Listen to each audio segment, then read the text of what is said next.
It's a celebration of love, one of the most memorable days of a couple's existence, the beginning of the rest of their lives together, and it happens all over the world. Different customs and religions help mark this memorable day. But in the end, it doesn't matter where someone's from or their beliefs. Every bride and groom become husband and wife. Dance, smile, love, children, future. Acceptance, it's about love, it's about joy and coming together as a bigger extended family and sharing everything, whatever we both are. The celebration is a unity of two, people who are in love, and it's their day, it's their celebration, and it's a big thing for both families as well. A project named Svadba, meaning wedding in Macedonian, is an initiative from a West Australian not-for-profit organisation, Ishar Multicultural Centre for Women's Health, taking a look into how weddings are celebrated in countries all over the world. The project, funded by the Department of Immigration and Citizenship, was designed to see how weddings have evolved over the years, with the big day now being celebrated more similarly between cultures. How we started the project was having workshops and workshopping ideas and generations, how the weddings changes from one generation to another generation. Like, for example, we invited the community to come and workshop ideas and share the experiences of weddings. Like, some had a memory and participated in the weddings of their grandparents, then their parents, and then themselves, and now planning weddings for their children. Every time it changes. Ishar is an organisation helping women from all over the world migrate into a new community, where they've escaped from war, poverty and hardships. Ishar is a multicultural women's health centre that has been delivering services to multicultural women for the last 21 years. It was established under the National Women's Health Policy, and it is the only one in WA that caters only to the needs of women from refugee and migrant background. Our range of services include a doctor's clinic, a physiotherapist, a midwife.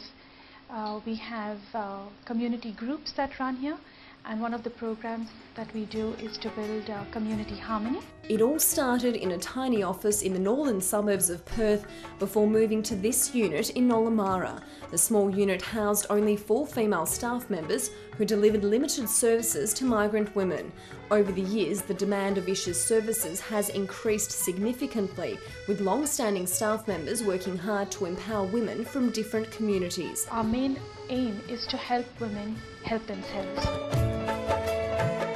Workshops conducted over a 12-month period involved women from various cultures sharing stories of how weddings are and have been celebrated in different parts of the world.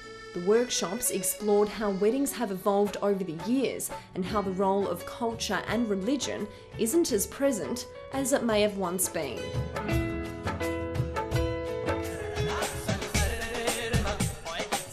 This is Ani and Rochelle Chakrabarti. Ani comes from an Indian background, Rochelle is South African. The couple live in Australia but got married in Cochin and had a traditional South Indian wedding, a 3-day celebration. Lots of dancing, laughing and eating.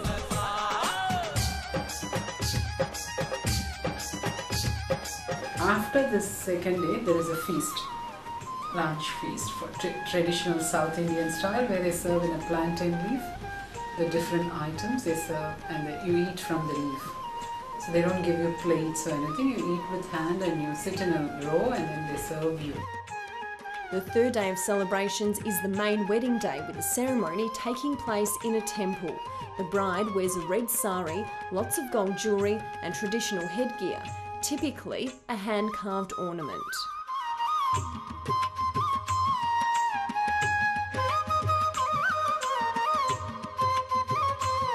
All the brothers bring her on a wooden kind of a platform.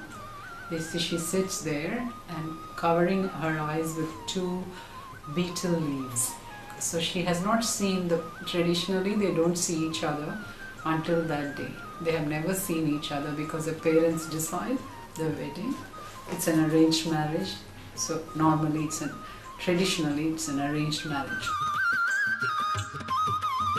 But even though Arnie and Rochelle's marriage wasn't arranged, they still carried out rituals of a traditional Indian ceremony. The bride then removes the betel leaves from her face, laying eyes on her groom for the first time.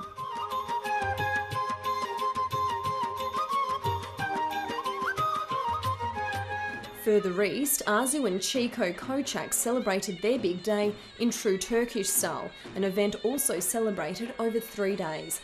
400 guests gathered at the Antakya Grand Hotel in Anamon, filled with celebrations and halay, a Turkish word for dancing.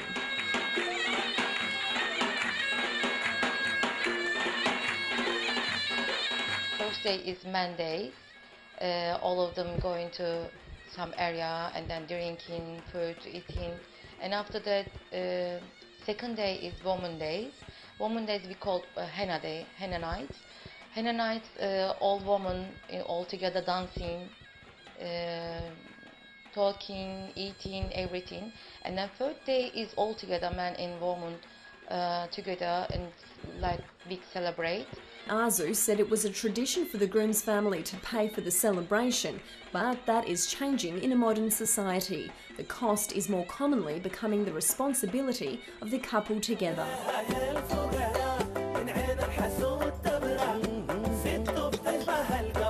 3,000 guests attended Khalida's traditional Sudanese wedding, proving to be costly for her groom, who was also expected to bear the cost. But had it been in Sudan, the family could have expected even more guests.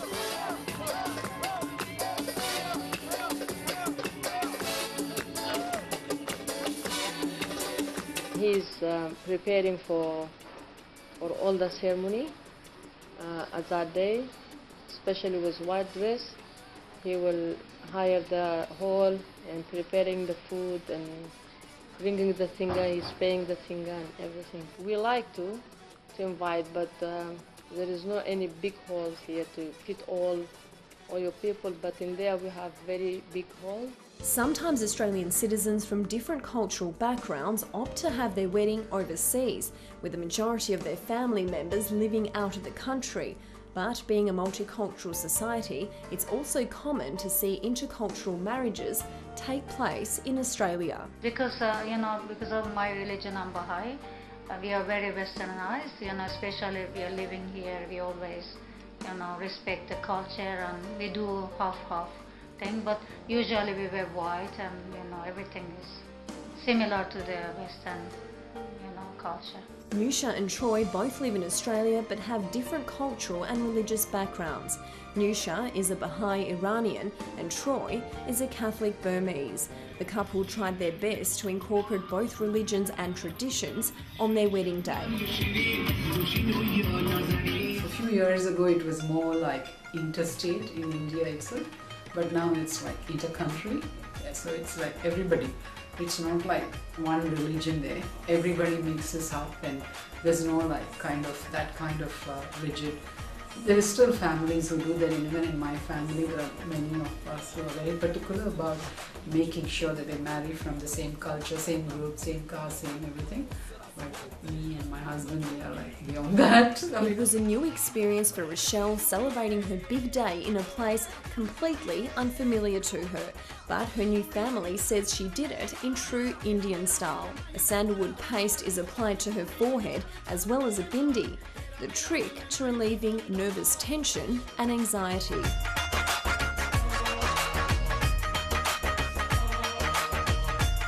My husband and me were telling, and everybody else too, she was like a star because she was part of everything. Very happy to do whatever is required, and we like putting all the jewelry. Sometimes it was very painful, and but she said no, she would like to put all that, and she looked gorgeous. Like she was so pretty. It's that tendency to incorporate, and because they're growing up with children here at high school and university with all different, cultures and different traditions they themselves, our children are actually creating a new liaison, a new catalyst in Australia that makes this culture and these weddings greater, I think. Given that everyone who comes to Australia is coming from a different cultural background and which is rich in their own history, but we all have to learn how to live together in one new society. The rules and of this society are very different. So trying to find out the commonalities amongst helps build harmony. It helps reduce prejudiced thoughts, it helps reduce racism, and ultimately it is very productive, not just for the individual but also for the community and the country in general. This cross-cultural wedding had characteristics of both Vietnamese and Chinese traditions. Another wedding which requires the groom's family to pay. But with the wedding in Australia, that custom is slowly deteriorating. Win and her husband both paid for their own wedding. If you're married to a different culture, different, like for me, I'm married to, my husband is more Chinese than Vietnamese. I found it's quite a little bit difficult.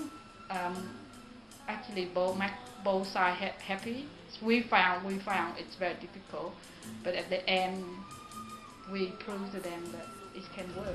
A group of Ishar's clients have spent months working to create a multinational wedding dress representing cultures from all over the world. Each fabric, bead and colour significant to multiple customs and traditions. The separate panels will come together to produce a single wedding dress.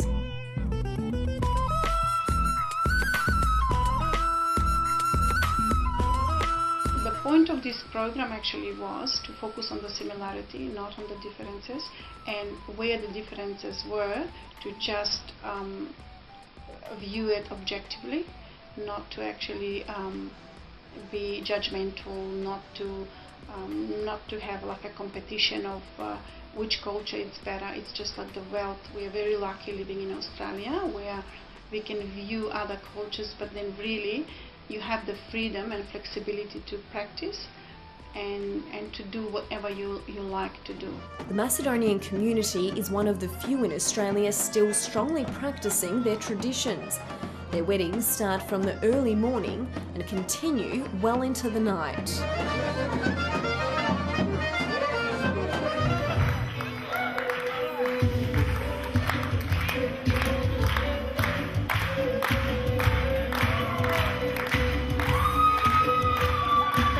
The culture that it's been there for a long time. When somebody wants to come and like a bride and groom wants to cut the cake, they have to bring with the dance. The family member will come, or the young ones, they can choose the people to dance with, or they can just randomly say, oh, can you do this or for us? And they pay them money.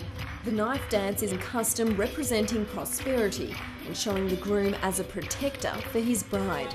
Traditions exist and are practiced all over the world. A traditional Chinese-Vietnamese wedding begins with a tea ceremony. A group of men close to the groom band together to make their way to the bride's house. It's there they're greeted by her family and served tea.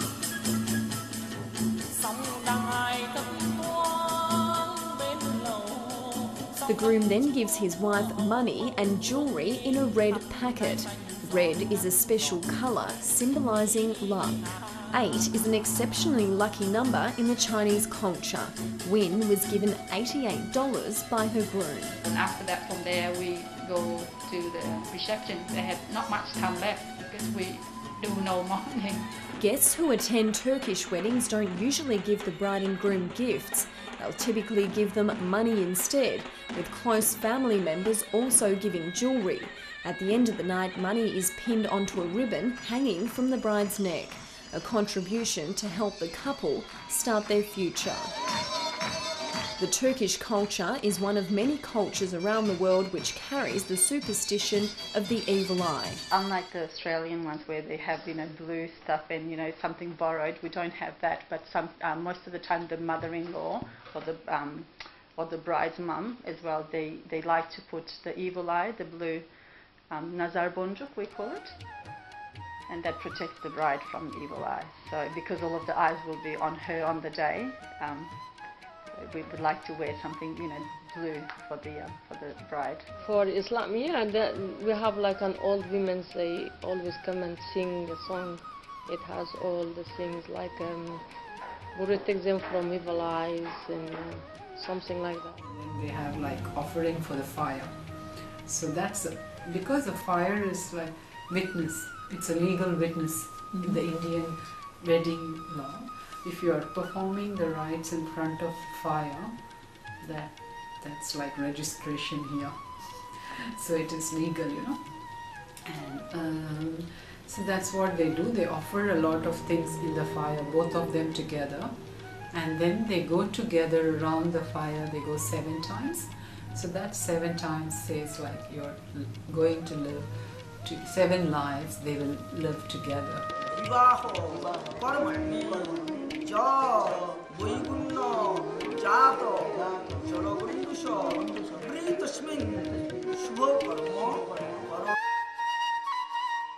Years ago, 90% of all Indian marriages were arranged.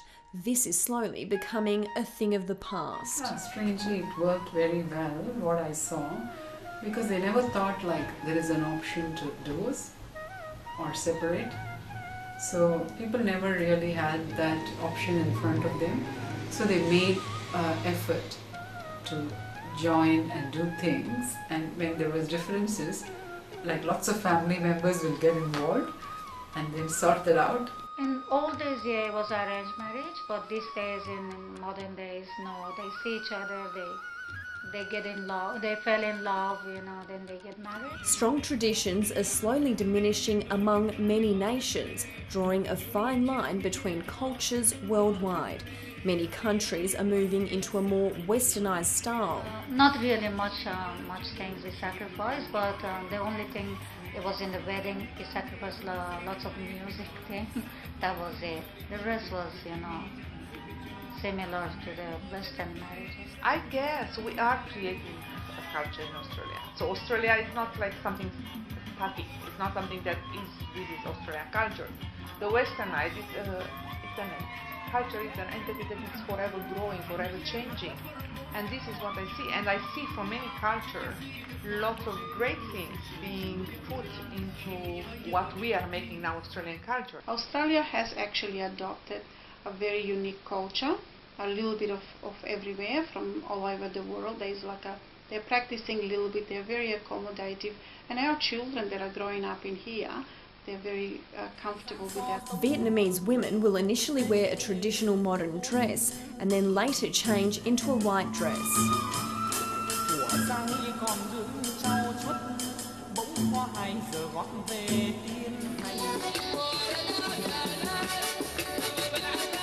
The day before the big day, Khalida wore a red dress and a lot of gold jewellery for her celebrations. This is the cultural ceremony, a night of henna application and dancing, usually held at a family home with lots of family and friends.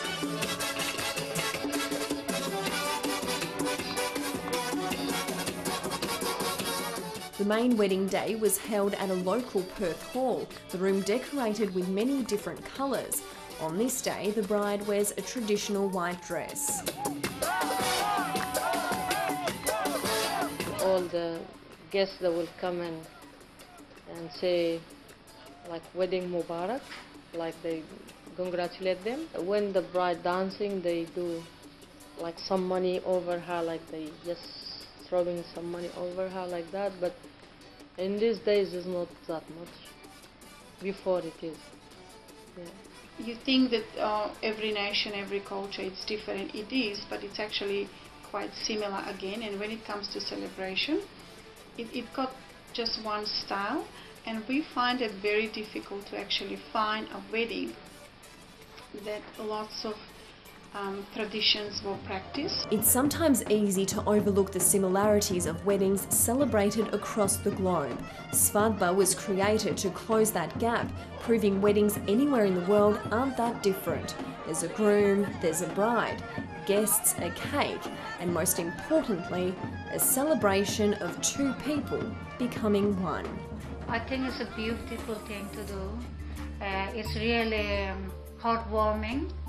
And it's the best thing to do for the young ones to settle and have a good and happy life together. It's a mixed feeling, actually. You feel happy and you feel sad at the same time.